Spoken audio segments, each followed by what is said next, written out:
जय हिंद दोस्तों कुछ दिनों से लगातार कमेंट्स आ रहे हैं कि सर झारखंड पुलिस की जो वैकेंसी आने वाली है उसमें सिलेबस कैसा होगा, यानी क्या सिलेबस होगा और उस वक्त जो डिस्ट्रिक्ट वाइज कटअप गया था वो कैसा था। ये दो कमेंट्स बहुत ज़्यादा आते हैं, तो इन दो कमेंट्स को देखने के लिए मैं ये वीडियो बनाया हूँ। लेकिन इस वीडियो में मैं आपको सिर्फ अभी सिलेबस को ही समझा पाऊँगा और कटअप वाली वीडियो को मैं कल पब्लिश करूँगा।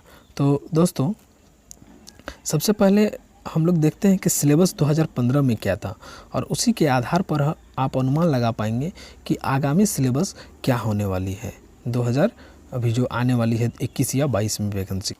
तो दोस्तों आपसे मेरी छोटी सी रिक्वेस्ट है कि अगर अभी तक आप हमारे चैनल को सब्सक्राइब नहीं किए हैं तो प्लीज़ चैनल को सब्सक्राइब करके सामने जो घंटी है उसको प्रेस कर दें, ताकि झारखंड पुलिस के रिलेटेड जितनी भी वैकेंसियाँ आने वाली हैं और अन्य भी झारखंड में जितनी वैकेंसियाँ आने वाली है मैं उस पर आपको अपडेट रख सकूं। तो दोस्तों जो 2015 वाली जो वैकेंसी थी उसमें आप देखिएगा तो हर ज़िला का अलग अलग रिक्त पद जिला वाइज बनाया गया था और जैप के लिए फिर अलग से उसके लिए रिक्ति बनाई गई थी और इसी में सबका ज्वाइनिंग हुआ।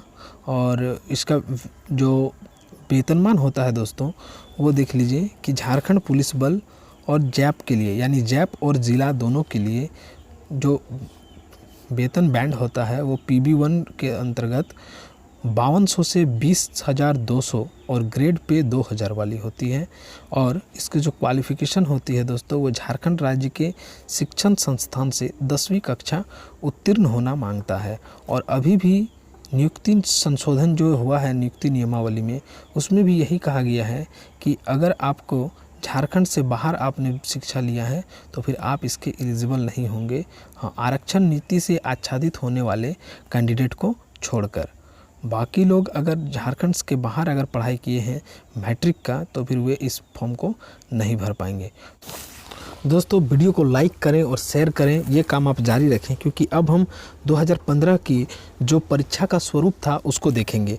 तो दोस्तों 2015 की परीक्षा का स्वरूप को हम संक्षिप्त में देख लेते हैं, जिसमें पीटी और मेंस दोनों हुआ था। पीटी और मेंस दोनों हुआ और अभी पीटी को हटा दिया गया है और सिर्फ मेंस होने वाला है और मेंस में ही 3 पेपर को ऐड किया गया है। पीटी और मेंस होने के बाद उसमें शारीरिक जांच किया गया, यानी फिजिकल लिया गया और तब जाके उसमें मेडिकल लिया गया। मेडिकल, फिजिकल और मेंस में मिले अंकों के आधार पर उनका मेरिट लिस्ट बनाया गया और उनको ज्वाइनिंग करा के आज वो नौकरी कर रहे हैं। ठीक है दोस्तों, तो ये तो हुए 2015 वाली नोटिफिकेशन। तो उसमें जो पीटी लिया गया था दोस्तों उसको देख लेते हैं कि पीटी का स्वरूप कैसा था।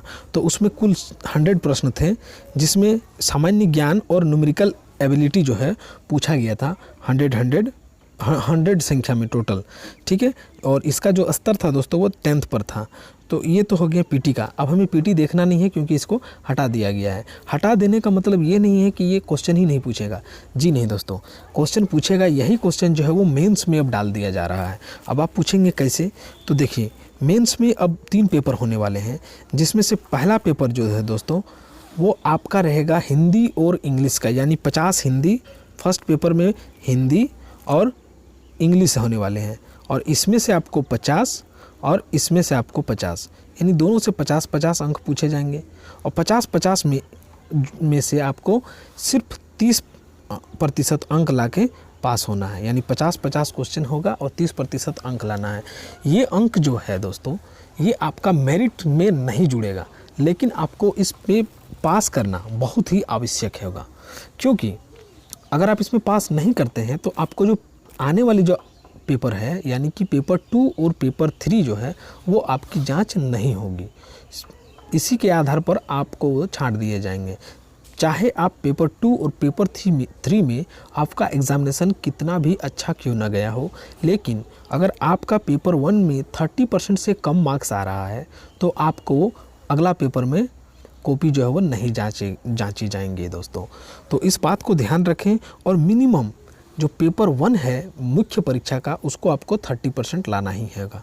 तो पेपर 1 में आपको हिंदी और इंग्लिश का पूछा जाएगा, जिसमें अनुच्छेद वगैरह व्याकरण से रिलेटेड पूछा जाएगा, और वो दोनों ही से पूछा जाएगा, हिंदी से भी और इंग्लिश से भी।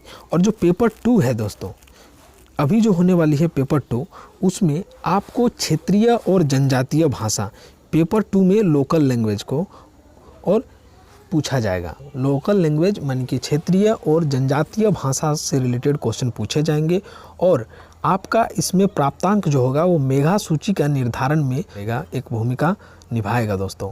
तो आपको ये पेपर 2 भी बढ़िया से देने हैं, और इसमें भी कम से कम आपको 30% लाना ही होगा।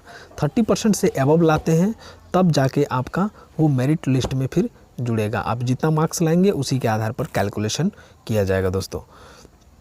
तो ये तो हो गए पेपर 2 की बात।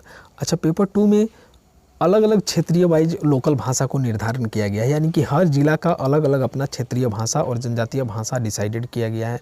आप उन्हीं में से किसी एक को सिलेक्ट करेंगे फॉर्म भरने के वक्त, और उन्हीं को एक आपको एग्जामिनेशन की तैयारी करके एग्जामिनेशन देना है आपको। उसके लिए मेन पेपर जो होता है दोस्तों वो होता है पेपर 3, और पेपर 3 में आपको यहाँ पर आपको दिखाने हैं पेपर 3 के लिए। तो पेपर 3 में क्या क्या सिलेबस रहेगा, इस पर थोड़ा अभी डाउट चल रहा है, यानी कि इस विषय में अभी जब तक से नोटिफिकेशन नहीं आ जाता है उसका कंप्लीट सिलेबस कोई आपको नहीं दे पाएगा।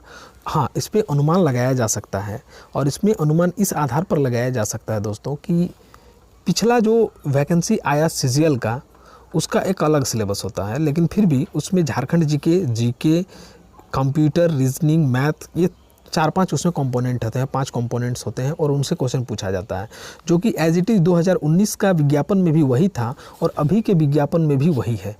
तो इसी तरह से अनुमान लगाया जा सकता है कि 2015 में जो पीटी का एग्जामिनेशन को छोड़ के मेंस में जो पेपर थे, यानी जो जितना सारा सिलेबस थे, लगभग वही सिलेबस अभी के मेंस में पेपर 3 में भी होने वाले हैं दोस्तों। पिछला जो पेपर 3 का जो मेंस हुआ था उसमें पेपर 2 हुआ करता था, और उस पेपर 2 में देखिए किस तरह से था कि जो इस पेपर 2 में जो होगा, जिस पर मेरिट बना और पेपर 1 से भी बना था, लेकिन पेपर 2 जो मेन रोल अदा किया, उसमें हिंदी भाषा से 50 प्रश्न, माने प्रश्नों की संख्या 50 थी हिंदी भाषा से संबंधित, जिसमें अनुच्छेद आधारित हिंदी व्याकरण, मुहावरे और लोकोक्तियाँ एवं वाक्यों की शुद्धिकरण से संबंधित प्रश्न पूछे गए थे। और जो उसी में एक पार्ट और था, यानी ये 100 नंबर्स का जो 100 क्वेश्चन का जो था, उसमें से 50 क्वेश्चन का ये था, और जो अगला 50 क्वेश्चन था जिसका पार्ट 2 बनाया गया था, उसमें पेपर 2 में उसमें जो है वो 25 प्रश्न आपको सामान्य ज्ञान से और 25 प्रश्न जो न्यूमेरिकल एबिलिटी से पूछा गया था, और इसी के आधार पर मेरिट बना। और उसमें जो क्षेत्रीय और जनजातीय भाषा थी उसका मार्क्स जो है वो परसेंटेज वाइज डिसाइडेड था कि आपको 30% लाना ही पड़ेगा। अगर आप 30% लाते हैं तब आपका पेपर 2 का जांच होगा, और ये मैं 2015 की बात कर रहा हूँ। और अगर आप 30% नहीं लाते हैं तो आपका पेपर 2 की जांच नहीं हो पा रही है, और 30 से 40 के बीच में लाते हैं तो आपका 1 अंक आपका पेपर 2 के लिए जुड़ जाएगा। अगर आप 40 से 50 लाते हैं तो 2 अंक जुड़ेंगे, 50 से 60 लाएंगे तो 3 अंक जुड़ेंगे। इस तरह से उसमें हर 10% पर 1 अंक की बढ़ोतरी करते हुए जो मेरिट था उसमें जोड़ा गया था। तो ये तो था 2015 का। लेकिन अभी अगर आप अनुमान लगाएंगे दोस्तों, तो इसमें आपको हिंदी नहीं पूछा जाएगा। क्यों? जो पेपर 3 है उसमें आपको हिंदी नहीं पूछा जाएगा, क्योंकि आप देख सकते हैं कि जो आपका जो पहला पेपर होता है जिसमें हिंदी और इंग्लिश का बात है, उसमें 50-50 ऑलरेडी क्वेश्चन पूछे जा चुके हैं। तो इसमें हिंदी को 50 क्वेश्चन घुसाना संभव नहीं होता। हाँ, इसमें ये संभव है कि जीके और जीएस को घुसाया जाए। जीके जीएस घुसाने से क्या होता है कि जीके में आपका झारखंड का जीके भी कंप्लीट आ जाएगा, और जो सामान्य अध्ययन है वो भी आ जाएगा। तो हल्के फुल्के साइंस से रिलेटेड क्वेश्चन पूछ लिया जाएगा, और मैथमेटिक्स क्वेश्चन पूछा जा सकता है। तो ये कंप्लीट सिलेबस मैं आपको नहीं बता पा रहा हूँ, क्योंकि इस पर अभी कोई भी आपको क्लियर नहीं करा पाएगा। लेकिन आप अनुमान लगा के रख सकते हैं कि झारखंड का जीके इसमें अहम रोल पैदा करेगा, क्योंकि मुख्यमंत्री जी का बार बार ये संदेश रहा है, लोकल को ज़्यादा प्रेफरेंस दिया जाएगा, लोकल को ज़्यादा प्रेफरेंस दिया जाएगा। और ऐसे कंडीशन में लोकल यानी झारखंड को पढ़ने वाले और झारखंड से रिलेटेड अधिक क्वेश्चन आने की संभावना है। अधिक क्वेश्चन अगर झारखंड से आते हैं तो आपका उस हिसाब से आपको तैयारी भी करनी है। झारखंड को पढ़ने हैं, जीके जीएस में झारखंड को ज़्यादा प्रीफर करना है, मैथ्स को देखना है और एक समसामयिकी वाला यानी करंट अफेयर्स को भी देखते जाना है, क्योंकि करंट अफेयर्स बहुत ही मायने करता है। हालांकि ये जीके का पार्ट है लेकिन आता है दोस्तों। तो ये एक सिलेबस हो सकता है झारखंड पुलिस आगामी वैकेंसी की। तो आप इस पर क्या विचार रखते हैं कमेंट सेक्शन में हमें बताएंगे, और मैं दुआ करता हूँ कि जल्दी से जल्दी ये वैकेंसी आ जाए